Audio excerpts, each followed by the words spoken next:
രാവിലെ തന്നെ സച്ചുവിൻ്റെ ഒച്ചപ്പാടും ബഹളമൊന്നും കേൾക്കാതായിട്ട് ഞാൻ ഉമ്മറത്ത് ചെന്ന് നോക്കുമ്പോൾ പുള്ളിക്കാരൻ അവിടെ ഇരിപ്പുണ്ട്.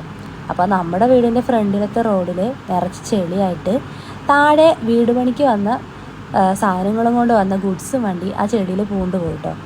അപ്പം അത് കേട്ടിട്ട് അവിടെ നിൽക്കുകയാണ് സച്ചു. അത് കണ്ടിട്ട് അങ്ങനെ എല്ലാവരും വന്നു, പണിക്കാരൊക്കെ വന്നു, തള്ളാൻ ശ്രമിക്കുന്നുണ്ട്, അങ്ങോട്ടും ഇങ്ങോട്ടും മുന്നോട്ടും ബാക്കിലോട്ടും ഒക്കെ നോക്കുന്നുണ്ട് അവർ അത് മാറ്റാൻ വേണ്ടി. പക്ഷെ പറ്റുന്നില്ല. നിറച്ചും ചെളിയാട്ടോ റോഡിന് ഫ്രണ്ടിലൊക്കെ. അതേപോലെ തന്നെ ആ താഴോട്ടും നിറച്ചും ചെളിയാണ് മഴ പെയ്തിട്ട്. അപ്പോൾ അങ്ങോട്ടും ഇങ്ങോട്ടും ഇവർ നല്ലോണം ശ്രദ്ധിക്കുന്നുണ്ട്, പക്ഷെ ഒന്നും നടക്കുന്നൊന്നുമില്ല.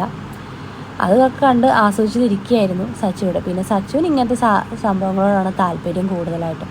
അവന് വണ്ടി, JCB, ലോറി അതൊക്കെയാണ് താല്പര്യം. അപ്പോൾ കണ്ട് രസിച്ചിരിക്കും. അത് കണ്ടിട്ടാണ് സച്ചു ഏട്ടനും കൂടെ ഇത് കാണാൻ വളരെ അടുത്തോട് ചെന്നു. പോകുന്ന പോക്കിൽ സച്ചു ചെരുപ്പിടാനൊക്കെ മറന്നിട്ടുണ്ട്. അപ്പോൾ അവിടെ മുറ്റത്ത് കിടന്ന അവൻ്റെ ബാറ്റ് കൊണ്ട് തന്നെ അവൻ അതിൻ്റെ മുകളിൽ കയറി നിൽക്കുക കേട്ടോ, ആ ബാറ്റിൻ്റെ ഓരോ ഐഡിയകൾ. അങ്ങനെ അവർ ആ ഗുഡ്സിനകത്തുനിന്ന് കുറേ സാധനങ്ങളൊക്കെ തറയിൽ ഇറക്കി വെച്ചു. വെയിറ്റുള്ള കുറേ സാധനങ്ങളൊക്കെ ഉണ്ടായിരുന്നു. അതൊക്കെ കുറേ ഇറക്കി വെച്ചിട്ട് പിന്നെ തള്ളി കുറേ ഒരു ബുദ്ധിമുട്ടിട്ടോ, കുറേ ബുദ്ധിമുട്ട് ശരിയാക്കി കേട്ടോ. വണ്ടി മൂവായി.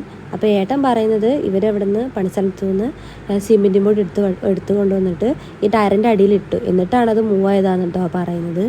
അപ്പോൾ അത്തരം അവസ്ഥയാണ് നമ്മുടെ റോഡിൻ്റെ അവസ്ഥ. നല്ല മഴയായിരുന്നല്ലോ 2-3 ദിവസം നമ്മുടെ നാട്ടിൽ. അപ്പോൾ നിങ്ങളുടെ അവിടെയും ഇങ്ങനെ തന്നെയാണോ സ്ഥിതി, റോഡിൻ്റെയൊക്കെ അവസ്ഥ എന്ന് പറയണം കേട്ടോ.